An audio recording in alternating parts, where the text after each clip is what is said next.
उनमें सरकटा इंसान, 13 और इन फ्लेम्स और 2.5 चाल गुंजल और चिक्कड़ शामिल थी। इन फ्लेम्स को मुख्तलिफ बैनुल-अक़वामी फिल्मों मेलों में भी काफ़ी तवज्जो उसको मिली भी, और अब नया साल है, कौन कौन सी फिल्में रिलीज़ होंगी इस हवाले से बात कर लेते हैं। जो फिल्में आई पिछले साल उन्होंने इतना हैवी इम्पैक्ट नहीं छोड़ा लोगों पर, लोगों को याद भी नहीं है, लोगों के लिए वैसे गई भी नहीं। जैसे 2022 में अगर मौला जट आई थी तो लोग उसके लिए गए भी थे, लोग आज भी मौला जट को डिस्कस करें। मौला जट की स्क्रीनिंग काफ़ी ऐसे चली भी थी, ड्रामास कहाँ लेकिन काफ़ी हैवी इम्पैक्ट लोगों पे पड़ा है। इस हवाले से बात करेंगे फिल्म क्रिटिक उमैर अलवी हमारे साथ स्टूडियो में मौजूद है। अस्सलाम वालेकुम, क्या हाल है आपका? अल्हम्दुलिल्लाह। उमैर मुझे बताएं 2023 में आपको मजा आया, क्योंकि आपको तो फिल्में देखने का बहुत शौक है। मैंने मौला जट 2 दफ़ा देखी, इसलिए कि और कुछ देखने को था नहीं, कोई फिल्म इस काबिल नहीं थी कि 2 दफ़ा देखी जाए। और जो 1-2 थी वो ऐसे बुरे टाइम पे रिलीज की, जैसे जॉन एक आई थी फिल्म, वो रिलीज की मिशन इम्पॉसिबल के साथ, तो अपने पैर पे खुद ही कुल्हाड़ी मारने वाली बात थी। और फिर इसी तरह से जो वो थी गुंजल आई थी, वो 15 दिसंबर को रिलीज की उन्होंने, और 22 को एक्वामैन और चिक्कड़ आ गई। तो मेरी समझ में ये नहीं आता कि जब हमें बैठ के पता है कि ये गलत टाइम है, तो जिनके पैसे लगे उन्हें नहीं पता है। हाँ। तो नहीं सोचा ही नहीं। आप सोचिए जॉन और वो आई थी मिशन इम्पॉसिबल 7, उसके एक हफ्ते के बाद ओपनहाइमर और बारबी थी। अच्छा, जॉन में मुझे याद नहीं आ रहा, जॉन में कौन था? सलीम मिराज, आशिर वजाहत। ओह जी, वो अब उसमें तो आशिर को बड़ी अप्रिसिएशन भी मिली थी, आशिर ने तो बहुत अच्छा काम किया, बहुत अच्छी। Oh my God. तो वो देखना टाइमिंग्स की वजह से एग्जैक्टली वो मान भी नहीं रहे थे, उनको समझाया भी था कि भाई ये टॉम क्रूज के सामने कोई नहीं देखेगा, तो उन्होंने कहा नहीं हो जाएगा, मिल जाएगा, और ये अच्छा है। ऐसा नहीं कि लोग सिनेमा घर नहीं गए, हाँ अगर अच्छी आपने फिल्म लगाई, टॉम क्रूज की फिल्म लगाई, आपने बारबी लगाई, तो लोग देखने के लिए गए हैं। अभी भी पिछले दिनों को ऐसी फिल्म लगी हुई, लोग उसके लिए, अंग्रेजी फिल्म लोग उसके लिए जा रहे हैं, तो लोग देखना चाहते हैं। ऑफकोर्स कम हुआ है लेकिन जाना, पहले जो जिस स्पीड से पहले जाते थे कि फिल्म रिलीज हो गई फौरन पहुंच गए, अब नहीं, अब सोचते हैं, देखते हैं, रिव्यूज पढ़ते हैं, वर्ड ऑफ माउथ का इंतजार करते हैं और फिर जाते हैं। ये क्यों हमारे बड़े बड़े एक्टर्स जो हैं वो हर साल कोई अच्छी फिल्म नहीं देते? इस बार में तो फिजा और नबील ने भी कोई अच्छी फिल्म नहीं दी। फिजा ने कुछ नहीं किया, नबील ने तेरी मेरी कहानियां में डाउनलोड, क्योंकि तीन थी ना, 3 थी, 1 घंटे की जो थी वो नबील की थी, और बाकी आधे घंटे की मरीना खान और नदीम बेग की थी।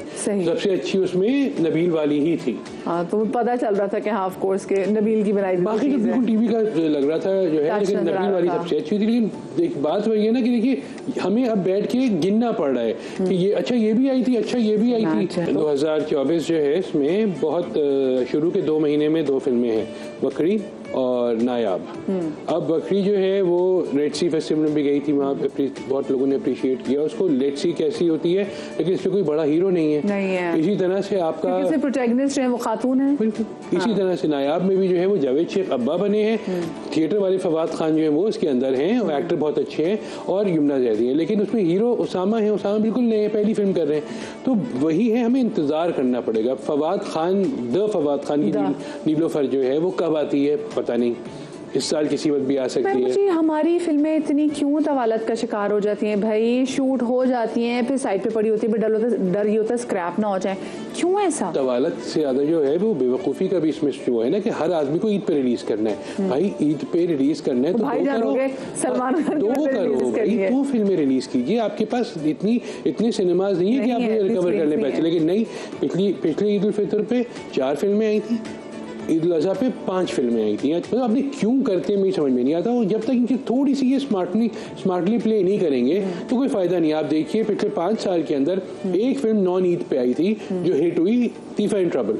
क्यों? स्मार्ट प्ले किया ना, इलेक्शन के दिन करके फिल्म लगा दी। बल्कि उस वक्त हमने देखा था कि काफी, क्योंकि कंट्रोवर्सी जो थी वो एलिजाबेथ को लेके थी, और वो बहुत से जो दूसरे लोग, लेकिन भाई देखिए वर्ड ऑफ माउथ क्या था, यही था ना कि भाई अच्छी फिल्में देखो जाके, तो हम अच्छी बनाएंगे सब जाएंगे देखने। हम अच्छी नहीं बनाएंगे, हम खाली इसलिए फिल्म बनाएंगे कि हमें फिल्म बनाने का शौक है, तो नहीं होगी। सही। अच्छा, हमारी ड्रामास जो है वो ड्रामास ने बहुत अच्छा किया एज ऑलवेज। इस साल भी हमारे पास वो बड़े ज़बरदस्त ड्रामाज हैं। एक तो ग्रीन चैनल भी जैसे ऐड हुआ तो उसके भी जो ड्रामास थे वो बड़े कमाल थे। जीवन नगर, काबुली पुलाव तो मैंने सुना कि वो लोगों ने उसको पढ़ाना शुरू किया कि देखिए आपने कोई चीज़ अगर करनी है तो बड़े सटल वे में कैसे करनी है, लेकिन उन्होंने एपिसोड 3-4 बढ़ा दी तो चीज़ें ड्रैग भी करना शुरू कर दी। देखिए वो ड्रैग उनका मसला नहीं, और जफर मिराज ने लिखी थी, वो जफर मिराज से ये बात थी, उन्होंने खुद ही एडमिट कर लिया कि हाँ ये सब तो खुद उन्होंने बढ़ाए, लेकिन उस बढ़ाने के बावजूद भी उसकी जो लेंथ थी वो बाकी ड्रामों से छोटी थी।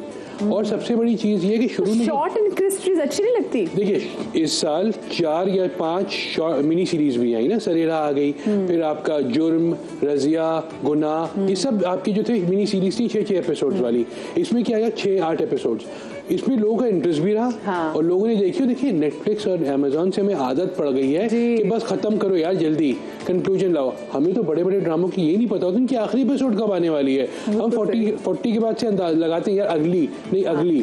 तो अब ये हमारे हालत अगली शुरू हो जाए, इसका मतलब है कि आपके जो व्यूअर है ना वो तैयार हो गए, he is done with the project. इन लोगों की समझ में अगर ये चीज आ जाए तो कितना आसान हो जाए कि भाई 30 डेज 30 एपिसोड्स मैक्सिमम कीजिए, 13 से 30 के बीच में रखें आप। अच्छा, बेबी बाजी जो बहुत हिट किया, मैं दूसरा उसको वो एक और उसके तकरीबन एपिसोड थी। हाँ, उसका भी उन्होंने भी एंड में जो कुछ एपिसोड्स अपनी बढ़ा दी थी, इस वजह से चीजें चेंज करनी पड़ गई। उसके बाद अब वो एक उसका सीक्वल भी बना रहे हैं। और बेबी बाजी का सीक्वल कैसे बनेगा? बेबी बाजी तो इंतकाल करेंगे उसमें, तो कुछ और करेंगे हो सकते हैं वो कास्ट वो, लेकिन वो ये बाकी हो सकते हैं बेबी बाजी वो एक बच्चन हमारे ड्रामा आता था ना 5 बहनों का, उसमें वो एक मदर जो किसी यहाँ नहीं होते थे कि वो शायद फ्लैशबैक में लेके आ जाए। हाँ, कुछ ऐसा हो सकता है। अच्छा, मुझे बताएं साथ में अभी जैसे तेरे बिन अच्छा था, फिर अभी जीवन नगर, बहुत सारे ऐसे ड्रामास तो लोगों तेरे बिन जीवन नगर। यहाँ पे मेरे ये सवाल पैदा भी होता है कि जब आपकी ड्रामा इंडस्ट्री इतना अच्छा करी हो कि आपको इतने जबरदस्त ड्रामास घर बैठे देख रही हो, तो लोग क्यों जाएंगे सिनेमा उन्हीं एक्टर्स को देखने के लिए? देखिए 1970s और 80s में भी आपके ड्रामे बहुत अच्छे थे, लेकिन लोग सिनेमा जाते थे क्योंकि वो एक्टर्स और थे। मुराद, मोहम्मद अली, नदीम, गुलामुद्दीन, शाहिद, ये लोग थे ना, तो इनको देखने जाते थे। शबनम को देखने जाते थे, बाबर शरीफ को देखने जाते थे, नैयर सुल्ताना को देखने जाते थे। ये सारे एक्टर्स जो थे, और वो जो डायरेक्टर भी थी बड़ी बहुत ही खूबसूरत थी, मैं इनका नाम भूल रही हूँ, जो कि हीरोइन भी थी, और मोहम्मद अली साहब के साथ भी अकेले ना जाना में जो जेबा बेगम थी। ये सब देखे, ये लोग टीवी पे नहीं आते थे, थी कि ये इनको देखने सिनेमा जाना है। जी बिल्कुल। अभी आपको आपके सिवाय हुमायूं सईद और फातिमा मुस्तफा के कोई भी जो है वो ऐसा नहीं है जो एक्सक्लूसिवली टीवी फिल्म के लिए काम कर रहा है। क्या कह रहे हैं कि फवाद खान किसी ड्रामे में आ रहे हैं? नहीं, फवाद खान देखिए, फवाद खान तो फिल्मों में कहाँ आते हैं, 5 साल में एक फिल्म करते हैं। क्यों नहीं आते? देखिए फवाद खान का एक जो उन्होंने बना लिया है ना कि अच्छे काम से उनको आप एसोसिएट करें, तो अच्छा काम ही नहीं है बोला तो वो कहाँ से आएंगे? नीलूफर उन्होंने खुद प्रोड्यूस कर ली, नीलूफर जब आएगी सब जाएंगे देखने। मनी बैक गारंटी में उनका कोई ताल्लुक नहीं था, वो सिवाय उनकी गेस्ट अपीयरेंस टाइप उसको आप ले। और मनी बैक गारंटी तो कई सालों पहले शूट हुई थी। देखिए मसला यही है ना हमारे यहाँ, हम में और 2017 में कोविड का भी इशू आ गया ना बीच में। कोविड अगर ना आता तो शायद वो पहले आ जाती, लेकिन हम लोग जो है ये चीजें भूल जाते हैं थोड़ी सी। कोविड आया, थोड़ी फिल्में हमारी डिस्टर्ब हुई। अभी भी सिवाय आई गेस नायाब के और वखरी के कोई ऐसी फिल्म आपकी नहीं है जो कोविड के बाद अनाउंस हुई हो। वो सब ऐसे ही हैं। ढाई चाल कब अनाउंस हुई थी आपका, गुंजल तो चुपके से आई, खैर चिक्कर भी कोविड के ज़माने में अनाउंस हुई थी। तो ये सारा हमें मसले मसाइल हैं, हमें बैठ के इन सब प्रोड्यूसर्स को, सारे डायरेक्टर्स को सोचना चाहिए कि हम देना क्या चाह रहे हैं। अब अपनी तसल्ली के लिए फिल्म बनाना चाह रहे हैं या अवाम को सिनेमा लाने के लिए? मुझे जरा कोई गॉसिप दे दे, अब आप जरा आई गए, मुझे बताएं कोई अच्छा कोई ऐसा कोई गॉसिप चल रहा है इंडस्ट्री में जो जिससे हम आशना ना हो। अभी तो फिलहाल सबसे बड़ी खबर तो फातिमा मुस्तफा का कमबैक है, मगर वो कमबैक उन लोगों के लिए जो फातिमा मुस्तफा को जानते नहीं, इसलिए जो जानते हैं उनको पीछे पड़े हुए थे उनके कब से कि वो करें, और वो आहिस्ता आहिस्ता कर भी रहे थे। वो हर दूसरे ड्रामा जो उनका खुद प्रोड्यूस करते हैं उसमें उनकी नजर होती थी, लेकिन फिर टीवी पे कमबैक करे फातिमा मुस्तफा। Okay, wow. वैसे उनका शो तक चल ही रहा था, लेकिन टीवी पे एज एन एक्टर ड्रामा, तब 2015 में आखिरी ड्रामा किया था। भाई फहद के अपने ड्रामास जो हैं वो बड़े जबरदस्त चल रहे हैं। आखिरी ड्रामा किया था दूसरी बीवी। और ऑपोजिट कौन है मुझे भी बताते जरा। हानिया में। ओह, फहद एंड हानिया। और भी उसमें मेरा ख्याल है। अच्छा, आपने हानिया का नाम लिया तो अभी देखिए हानिया की वो अभी वो कितनी बादशाह से उनकी कितनी अच्छी दोस्ती है, और हम देख रहे होते हैं सोशल मीडिया पे भी। वो देखिए सोशल मीडिया के पास कुछ करने को तो है नहीं, तो वो जिसकी दोस्ती भी होगी वो खबरें बना देते हैं। तो अब जब तक कोई इसमें दानिया कुछ ना कहे या बादशाह कुछ ना कहे, आपको तकलीफ हो रही है, करते हैं जो कर रहे हैं। हाँ, अच्छी दोस्ती है, इतनी हमारी प्यारी लड़की, और बादशाह इतना बड़ा वो स्टार है, वो फैन है उसका, वो बताते हैं कि भी मैं तो देखिए आपके बहुत सारे एक्टर्स जो है उनकी वहाँ पे फैन फॉलोइंग बहुत ज्यादा है, इन लोगों की समझ में नहीं आता है। तो आप छोड़ दें उसको, गॉसिप का बस यही दो सबसे बड़ी तो ये है। इसके अलावा देखें दुआ है खाली कि अच्छी खबरें हैं 2024 में। हाँ, अल्लाह करे। अच्छा, मुझे बताएं नेटफ्लिक्स में ऐसा कौन सा सीजन आ रहा है जिसका लोगों को बेसब्री से इंतजार है? स्क्विड गेम वो भी आ रही है। स्क्विड गेम भी आ रहा है, आपका बर्लिन आ रहा है, और मनी आइस्ट वाले सारे बर्लिन देखेंगे बैठ के, स्क्विड गेम्स वाले स्क्विड गेम देखेंगे। उसके बाद इंडियंस भी अचानक चीजें आ जाती है, पता तो होता नहीं, रेलवे मैंने किसी को पता भी नहीं था, अचानक आई और हिट हो गई। तो इंडिया तो इस तरह से चीजें ला रहा है। हमारा भी नेटफ्लिक्स पे डाल रहे हैं, नेटफ्लिक्स पे हम भी हैं इस साल, लेकिन बहुत कम है। मुझे लगता है पुरानी कुछ फिल्में उठा के नेटफ्लिक्स पे डालनी पड़ेगी। 2024 ही है ना पाकिस्तान का जो नेटफ्लिक्स डेब्यू है। हम टीवी वाले जो MD प्रोडक्शंस वाले बना रहे ड्रामा, वो 2024-25 में किसी वक्त आएगा। लेकिन क्या हम जैसे नेटफ्लिक्स पे पुरानी इंडियन फिल्में देखते हैं तो क्या हम पाकिस्तानी फिल्में नहीं देख सकते? बिल्कुल देख सकते हैं, डली हुई है भी, पिंकी मैम साहब डली हुई है। हाँ। और भी 2-3 है, देखिए उसके लिए जरूरी है। लेकिन पैरेलल सिनेमा की ना हमें जरा दूसरी पुरानी फिल्में भी जरा देखने की जरूरत है, जिसमें बाबरा शरीफ भी है, जिसमें वही 2 आसान हल है इसके। नंबर 1 आसान हल ये कि हम मौला जट भी देखनी है, नेटफ्लिक्स को से वो करें कोऑर्डिनेशन और बताएं उनको ये चीजें डालो, या फिर अपना कोई एक प्लेटफॉर्म लेके आ जाए।